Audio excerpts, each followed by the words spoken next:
Coach Nick here again with another way to get stronger and improve your performance without necessarily adding more weight. We've covered speed, we've covered lever arms, so now we're going to talk about basically changing base of support. Now a lot of people would think base of support and they think unstable surface training.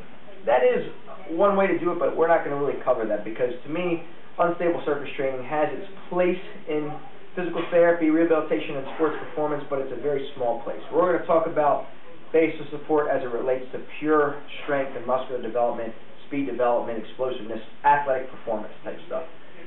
So, think about this.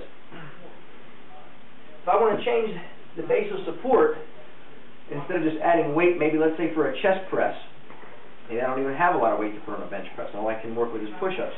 I can simply just go from a two-arm position, okay, to a one-arm position. That's changing the base of support. So now doing a one-arm push-up, significantly tougher, okay? So it doesn't necessarily mean standing on an unstable surface. Now one that's a little more commonly thought of is a squat. Obviously, two-leg squat, I have a nice base of support, is not as difficult muscularly and on my balance as a split squat, okay, where I may be here.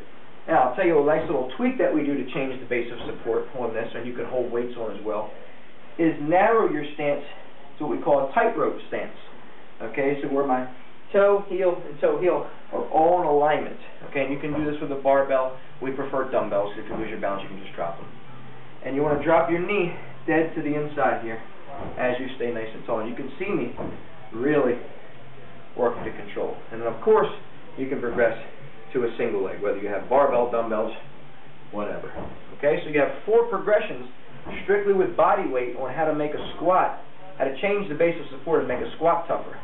When it comes to pressing, instead of trying a bench press, change the base of support, work on a one-arm press. You have a lot more core activation, hip, shoulder stability, and the muscle firing, the muscle activation in your tricep, shoulders, and chest goes through the roof. So use your creativity, take some of these methods into the weight room, and don't just think about adding weight, but add new challenges to yourself.